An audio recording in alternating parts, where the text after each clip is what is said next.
Assalamualaikum warahmatullahi wabarakatuh. Perkenalkan, nama saya Apoteker Muhammad Ikhwan Rizky, dan hari ini saya selaku dosen program studi farmasi FMIPA Universitas Lambung Mangkurat akan menyampaikan materi yang berkaitan dengan fotosintesis. Mari kita simak bersama. Fotosintesis berasal dari bahasa Yunani yang terdiri dari dua kata, yaitu foto yang artinya cahaya dan sintesis yang artinya menggabungkan atau penggabungan. Apabila kita definisikan secara harafiah, maka fotosintesis adalah suatu proses biokimia pembentukan zat makanan seperti karbohidrat yang dilakukan oleh tumbuhan, terutama tumbuhan yang mengandung zat hijau daun atau klorofil. Kalau kita lihat satu persatu dari pengertian tersebut bahwa ini merupakan suatu proses biokimia. Biokimia artinya bio makhluk hidup, kimia berarti ada keterlibatan atau peran senyawa kimia yang terjadi prosesnya di dalam makhluk hidup. Dan fotosintesis tentunya terjadi pada tumbuhan pada umumnya, meskipun pada beberapa makhluk hidup yang lain itu ada beberapa juga yang melakukan proses fotosintesis. Tetapi pada bahasan kali ini kita banyak berfokus pada fotosintesis terhadap atau yang terjadi pada tumbuhan. Dan pembentukan makanan pada tumbuhan tentunya melibatkan suatu reaksi fotosintesis ya, reaksi yang melibatkan cahaya, terutama dalam hal ini cahaya matahari. Dan biasanya fotosintesis ini pasti atau hampir pasti akan melibatkan zat hijau daun atau zat yang terdapat pada daun yang biasanya berwarna hijau atau yang disebut sebagai senyawa klorofil. Jadi kalau kita lihat ini adalah fotosintesis merupakan proses biokimia berupa melibatkan reaksi kimia yang terjadi di dalam tubuh, terutama di dalam tumbuhan yang di sana nantinya akan menghasilkan suatu karbohidrat yang digunakan oleh tumbuhan tersebut untuk bertahan hidup. Selanjutnya kita lihat bahwa di gambar yang ada di sini kita akan melihat bahwa ada di sana gambar matahari ya, lalu ada gambar daun tanaman ya. Di sana ada daunnya, lalu berwarna hijau daunnya, dan di sana juga melibatkan air H2O, melibatkan juga suatu karbon dioksida CO2. Dan di sana ada panah keluar yang artinya bahwa proses tersebut nantinya akan menghasilkan O2 ya, selain hasil utama berupa karbohidrat atau glukosa. Dan urgensi dari fotosintesis atau kepentingan dari suatu fotosintesis adalah yang pertama berkaitan dengan sumber energi dari tumbuhan. Tumbuhan pun memerlukan energi untuk tumbuh maupun untuk hidup. Dan selain dia juga memerlukan karbon dioksida, dia memerlukan juga air, tentunya dia juga memerlukan yang namanya makanan. Dan tentunya hal tersebut diolah menggunakan proses fotosintesis yang nantinya akan menghasilkan glukosa yang sebetulnya dimanfaatkan oleh tumbuhan itu sendiri untuk dia bertahan hidup dan mampu untuk bertumbuh maupun kembang. Dan biasanya glukosa ini yang akhirnya nanti disimpan oleh tumbuhan bisa dalam bentuk buah maupun dalam bentuk umbi yang hal tersebut nantinya juga akan dimanfaatkan oleh manusia. Dan kepentingan lain dari fotosintesis adalah menjaga normalitas oksigen di bumi, karena kita ketahui bahwa oksigen merupakan kebutuhan utama dari makhluk hidup seperti hewan dan utamanya manusia. Ketika oksigen tersebut berkurang, tentunya itu juga akan berpengaruh terhadap kehidupan dari manusia. Dan oksigen ini dihasilkan utamanya oleh tumbuhan ataupun tanaman. Oleh karena itu, salah satu dari fungsi fotosintesis itu adalah menjaga normalitas oksigen di bumi ini. Dan yang ketiga, kita lihat bahwa hasil fotosintesis berupa oksigen ini merupakan sumber kehidupan. Dan yang keempat, glukosa dari hasil fotosintesis nantinya itu dari tumbuh-tumbuhan itu akan disimpan dalam bentuk cadangan makanan. Cadangan makanan itulah nantinya yang bisa berbentuk sebagai buah maupun umbi. Kita ketahui bahwa manusia pada umumnya mengkonsumsi beras yang berasal dari padi, dan kita ketahui bahwa padi tersebut merupakan glukosa yang dihasilkan dari proses fotosintesis. Dan ada juga beberapa yang memakan roti maupun gandum. Kita ketahui bahwa biji gandum itu juga merupakan glukosa yang tersimpan di dalam suatu bagian dari suatu tanaman, sehingga gandum tersebut nantinya dapat diproses menjadi roti. Maupun juga ini berlaku pada umbi-umbian seperti singkong maupun umbi jalar, itu juga merupakan karbohidrat yang di dalamnya juga terkandung glukosa yang biasanya didapat dari proses fotosintesis. Tentunya proses fotosintesis ini akan bermanfaat bagi tumbuhan itu sendiri maupun makhluk hidup yang ada di muka bumi ini. Kita lihat bahwa tahapan dari fotosintesis itu meliputi energi cahaya yang diserap oleh klorofil ya di kloroplas. Ya, jadi di kloroplas sendiri terdapat yang namanya klorofil, dan klorofil tersebut yang akan menyerap energi dari cahaya matahari. Dan energi dari cahaya tersebut dapat disimpan nantinya dalam bentuk ATP dan untuk memisahkan elektron dari zat air. Jadi pada intinya sebetulnya cahaya matahari itu berfungsi sebagai bahan bakar dalam proses pengolahan makanan pada suatu tumbuhan. Dan kita lihat bahwa reaksi yang terjadi di sini dapat dilihat bahwa 6CO2 atau 6 molekul karbon dioksida itu nanti akan bereaksi dengan 6H2O ataupun air, yang nantinya terjadi ada proses di sana pembakaran yang ikut dibantu oleh energi cahaya. Dan hasil dari proses fotosintesis itu dapat berupa glukosa atau C6H12O6 yang juga ada hasil sampingnya 6 molekul O2 atau oksigen. Jadi fotosintesis secara umum akan menghasilkan glukosa dan oksigen. Kita juga harus memahami bahwa ada keterlibatan pigmen-pigmen yang terdapat pada tanaman maupun pada bagian dari tumbuhan, terutama pada daun, yang di sana sangat memiliki peran penting ya, selain juga peran dari senyawa-senyawa lain seperti sinar matahari, air, mineral maupun unsur hara yang ada pada tanah yang ada di tanaman tersebut ya. Dan pigmen tersebut biasanya sangat memiliki peran yang penting, dan proses fotosintesis ini tidak dapat berlangsung pada setiap sel ya, tetapi hanya pada sel yang mengandung pigmen fotosintesis. Artinya ketika proses fotosintesis itu hanya terjadi di daun, maka dia tidak bisa terjadi pada batang maupun pada akar. Meskipun pada bagian tanaman itu ada banyak sekali bagian-bagian tanaman yang memang memiliki fungsi.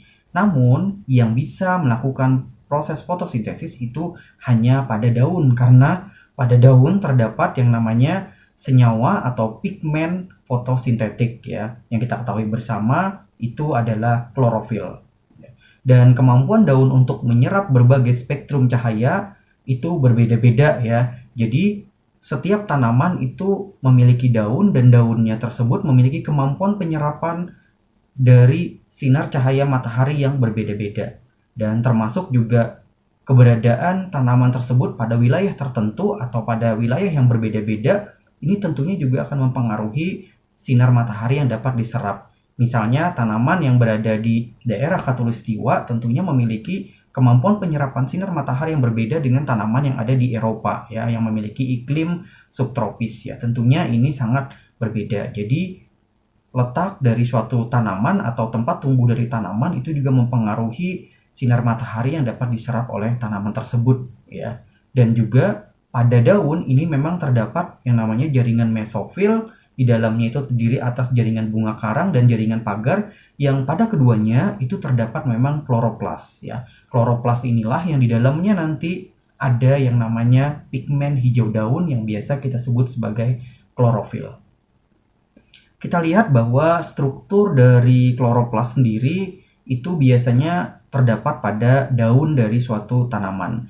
Dan kita lihat di sini bahwa kloroplas itu sendiri apabila kita bedah lebih mendalam ya, kita lihat di bagian dalam dari kloroplas tersebut ya, itu di dalamnya ada yang namanya membran luar, membran dalam, tilakoid, grama, dan stroma ya. Jadi kita bisa melihat di sana bagian-bagian dari sel kloroplas tersebut. Jadi kloroplas ini adalah suatu tempat yang biasanya ada di daun ya. Dan di dalam kloroplas sendiri kita lihat ada namanya stroma. Di sana mengandung enzim yang berperan untuk menangkap CO2 dan mereduksi dari CO2 tersebut ya. Dan di sana juga ada namanya sistem membran di dalam stroma ini yang membentuk kantung-kantung datar yang itu disebut sebagai tilakoid ya. Dan pada beberapa tempat tilakoid ini berbentuk dia biasanya bertumpuk ya, dia berbentuk sebagai grana ya. Dan klorofil serta pigmen-pigmen lainnya itu biasanya terdapat pada membran tilakoid ya. Jadi kita lihat di sana memang pada grana itu ada stroma yang di sana itu juga kita lihat ada tilakoid ya, dan di dalam tilakoid itu seperti ada rongga, di sanalah terdapat yang namanya pigmen hijau daun atau biasanya disebut klorofil. Tapi perlu kita perhatikan bahwa pigmen warna sebetulnya tidak hanya klorofil ya. Nanti kita lihat apa saja pigmen warna yang bisa terdapat pada suatu tumbuhan, terutama pada bagian daun yang spesifiknya terdapat pada bagian tilakoid. Dan pigmen yang terdapat pada kloroplast itu dapat berupa klorofil A biasanya berwarna hijau, dan klorofil B ini berwarna hijau tua, dan juga ada namanya pigmen karoten. Mungkin kita tahu itu biasanya berbentuk beta karoten ya, yang ini berwarna kuning sampai jingga. Jadi 3 komponen utama ini biasanya yang mendominasi ada pada suatu daun, terutama pada bagian kloroplast. Kita lihat lagi bahwa klorofil ya, itu sebetulnya ada yang namanya klorofil A maupun klorofil B. Kalau kita lihat dari struktur ya, kita ketahui bahwa klorofil ini adalah suatu senyawa ya, sedangkan kloroplast itu adalah tempat di mana dia itu berada ya. Dan klorofil sendiri terbagi dari klorofil A maupun klorofil B yang sudah saya jelaskan sebelumnya tadi. Dan kalau kita lihat dari struktur senyawa klorofil ini, memang terlihat bahwa dominan diisi oleh yang namanya atom karbon maupun hidrogen ya, meskipun di sana juga ada oksigen dalam jumlah kecil maupun ada nitrogen yang ada di dalam sana. Jadi ada namanya klorofil A dan klorofil B. Dan pada fotosintesis itu diketahui bahwa hanya radiasi sinar matahari pada panjang gelombang 300 sampai 700 nanometer saja yang digunakan untuk proses fotosintesis. Kita ketahui bahwa radiasi dari sinar matahari itu sebetulnya bervariasi ya, bisa dari di bawah 100 nanometer hingga biasanya memang di atas 1000. Itu berbeda-beda memang, tergantung sinar mataharinya tersebut seberapa kuat ya radiasi yang terjadi. Dan seperti yang saya sampaikan bahwa untuk proses fotosintesis itu yang digunakan sinar radiasi dengan panjang gelombang hanya 300 sampai 700 nanometer saja.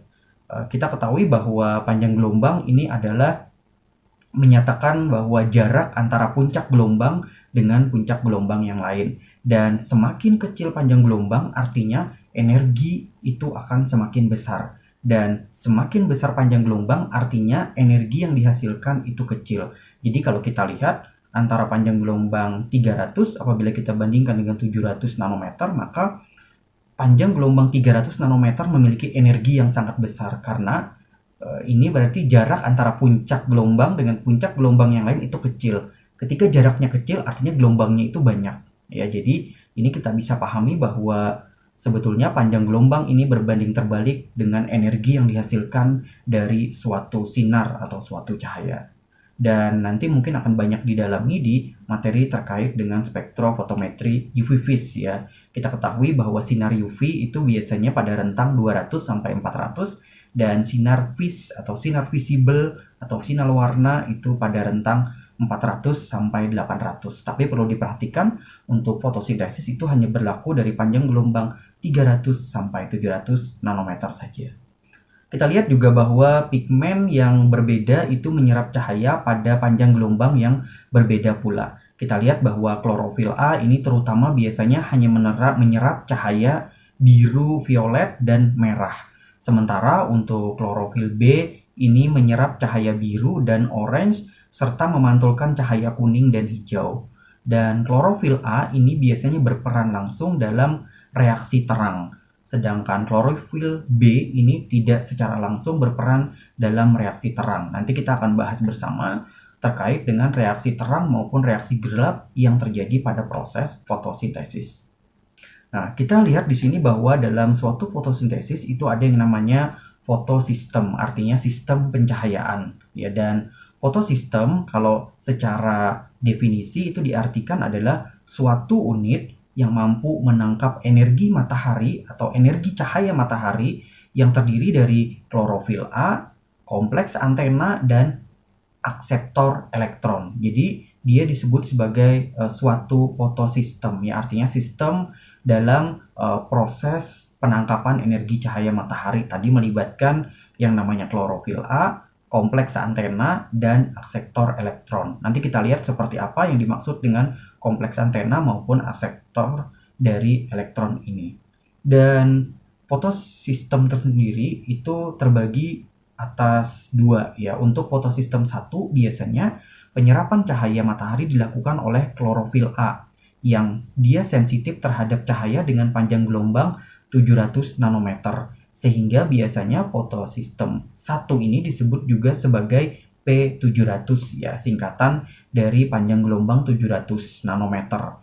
Ya, sedangkan untuk fotosistem 2 penyerapan energi cahaya dilakukan oleh klorofil A yang sensitif terhadap panjang gelombang 680 nanometer. Sehingga biasanya untuk fotosistem 2 ini disebut sebagai P680 nanometer. Artinya ia sensitif terhadap cahaya dengan panjang gelombang 680 nanometer. Dan kita ketahui juga bahwa kalau kita perjelas lagi bahwa untuk fotosistem 1 ini sebenarnya dia lebih dominan memang pada panjang gelombang yang lebih besar.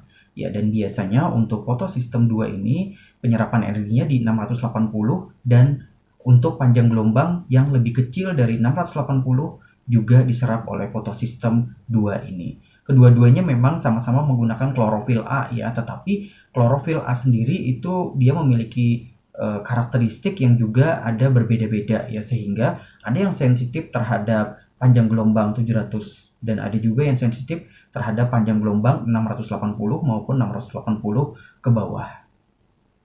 Kalau kita lihat ilustrasi dari gambar fotosistem, ya kita ketahui yang namanya fotosistem itu adalah ketika suatu sinar ataupun cahaya ataupun foton ya kita menyebutnya, itu nantinya yang pertama dia akan mengenai dulu yang namanya karotenoid ya. Setelah dia mengenai karotenoid, dia akan melakukan perambatan yang kemudian dia akan mengenai yang namanya klorofil B. Ya, setelah dia merambat ke klorofil B, berikutnya akhirnya baru nanti dia akan merambat menuju ke klorofil A. Dan setelah sampai klorofil A, barulah nanti dia akan mencapai yang namanya pusat suatu reaksi.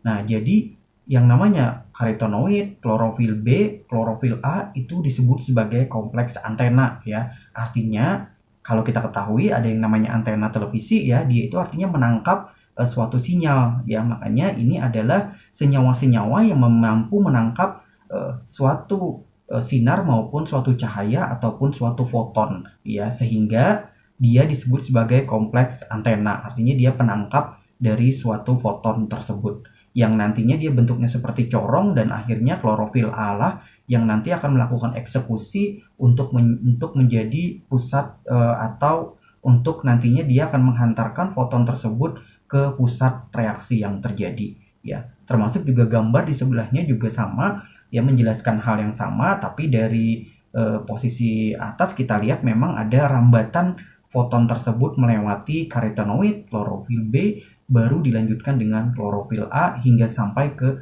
pusat reaksi. Nantinya foton tersebutlah yang digunakan untuk membakar atau ikut membantu proses fotosintesis dalam menghasilkan suatu energi, terutama glukosa maupun oksigen.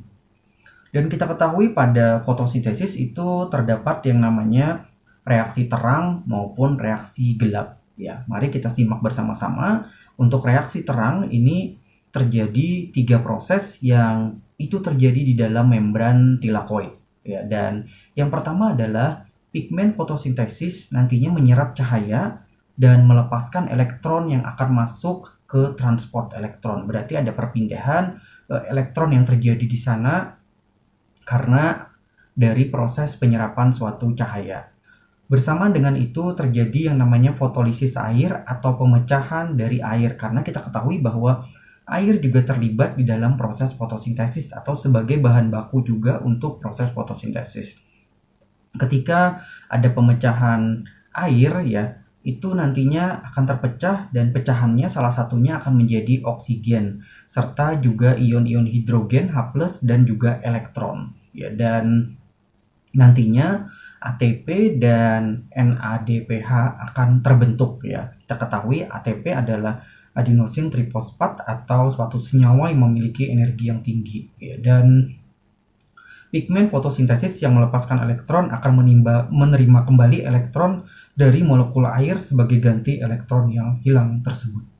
Kita lihat bersama di sini bahwa animasi dari reaksi terang proses fotosintesis, kita lihat bahwa dia melibatkan suatu cahaya ya untuk reaksi terang ini ya, dan biasanya juga ada terlibat H2O di dalamnya, dan di dalam sana juga nantinya proses reaksi terang ini akan menghasilkan juga O2 ya, hasil dari lisis atau pecahnya H2O. Dan nantinya hasil dari proses reaksi terang ini akan masuk yang namanya ke dalam reaksi gelap ya. Kita akan simak bagaimana reaksi gelap ini. Reaksi gelap ini melalui yang namanya beberapa fase ya, atau ada 3 proses di dalam sana. Dan yang pertama adalah reaksi gelap ini kita ketahui bahwa reaksi gelap ini tidak melibatkan sinar matahari maupun cahaya ya, tetapi perlu kita pahami bahwa reaksi gelap ini biasanya kelanjutan dari reaksi terang. Ya, dia dimaksudkan sebagai reaksi gelap artinya tidak melibatkan cahaya ya, bukan berarti tanpa cahaya itu bisa terjadi ya seluruh proses fotosintesis. Semuanya tetap melibatkan cahaya yang di dalamnya ada yang namanya reaksi terang maupun reaksi gelap ya. Ketika reaksi terang artinya melibatkan cahaya secara langsung.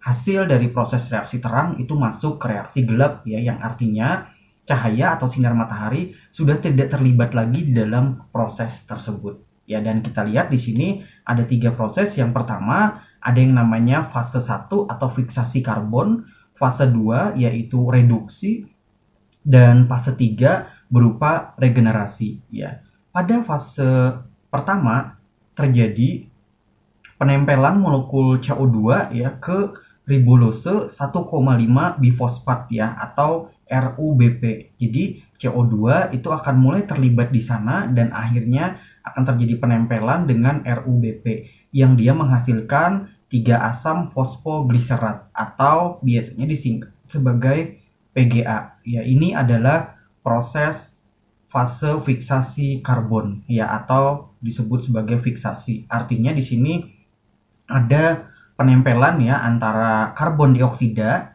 dengan RUBP ya, atau ribulose 1,5 bifosfat, yang nantinya hasilnya berupa PGA atau 3 asam fosfogliserat ya. Berikutnya dia akan masuk ke dalam fase 2 ya. Senyawa PGA atau 3 asam fosfogliserat itu akan berubah menjadi 1,3 bifosfogliserat, dan kemudian hal tersebut direduksi kembali menjadi gliseraldehid 3 fosfat atau G3P ya. Nah, G3P inilah yang biasanya disebut sebagai gula maupun glukosa ketika itu ada 2 senyawa gliseraldehid 3 fosfat itu bergabung menjadi satu, maka disebut sebagai gula maupun glukosa. Ini disebut sebagai fase reduksi. Artinya di sana itu ada yang namanya proses kehilangan atau pengurangan dari beberapa atom yang akhirnya menghasilkan suatu senyawa yang baru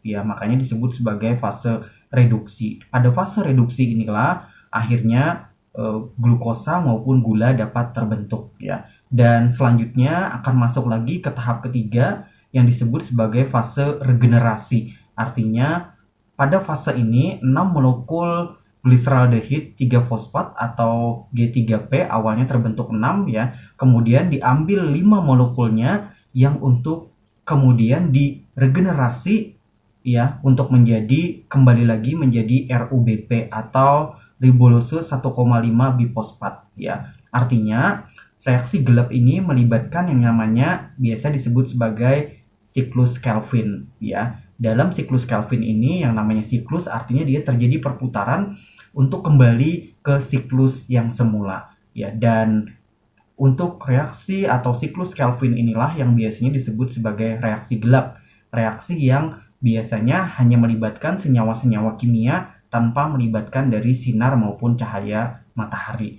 Di sini tadi saya sebutkan ada 3 proses ya di sana, yaitu fiksasi karbon, fase reduksi, dan fase regenerasi. Dan setiap nantinya satu siklus ini akan menghasilkan yang namanya 1 G3P atau glyceraldehyde 3 fosfat. Ya, dan kita bisa lihat bahwa di sini atau proses ini memang melibatkan CO2 di dalamnya.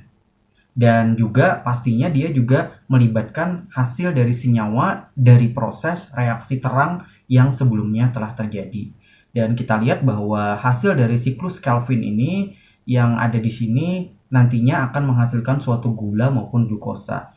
Dan kalau kita urutkan senyawa yang terbentuk dari reaksi gelap ini, yang pertama adalah RUBP, dilanjutkan dengan PGA, lalu ada G3P, dan akhirnya menghasilkan yang namanya glukosa ya. Dan selanjutnya juga dari G3P ini juga akan kembali lagi beregenerasi untuk menjadi RUBP atau ribulosa 1,5 bifosfat ya.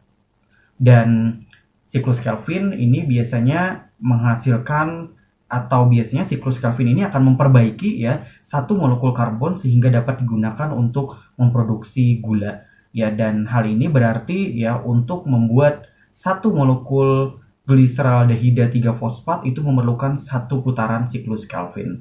Dan untuk membuat satu glukosa diperlukan 2 senyawa gliseraldehyde 3 fosfat, sehingga untuk membentuk molekul glukosa itu diperlukan 2 putaran siklus Kelvin tersebut ya, sehingga akhirnya menghasilkan ya 2 molekul gliseraldehyde 3 fosfat yang itu nanti berbentuk gula atau glukosa. Itulah yang nantinya akhirnya disimpan atau digunakan untuk tanaman tersebut untuk bisa bertahan hidup ya. Ketika ada beberapa tanaman atau senyawa yang memiliki karakteristik untuk menyimpan dalam jumlah banyak, kita bisa lihat hasil simpanannya berupa cadangan makanan ya, bisa berbentuk dia nanti akhirnya buah maupun nanti bentuknya adalah umbi ya, yang itu dimanfaatkan oleh manusia sebagai sumber energi juga ya, karena itu melibatkan yang namanya senyawa karbohidrat ataupun glukosa ya. Kita ketahui bahwa glukosa dalam jumlah yang sangat banyak itu akan bentuk sebagai polimer,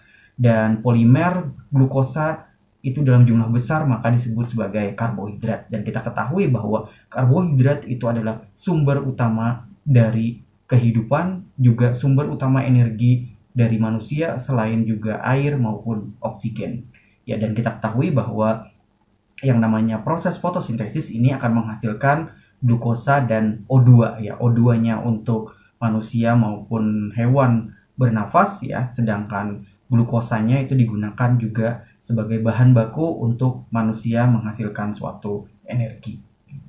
Demikian yang bisa saya sampaikan untuk pembahasan terkait dengan fotosintesis. Sampai jumpa lagi lain kesempatan. Semoga bermanfaat apa yang sudah saya sampaikan. Assalamualaikum warahmatullahi wabarakatuh.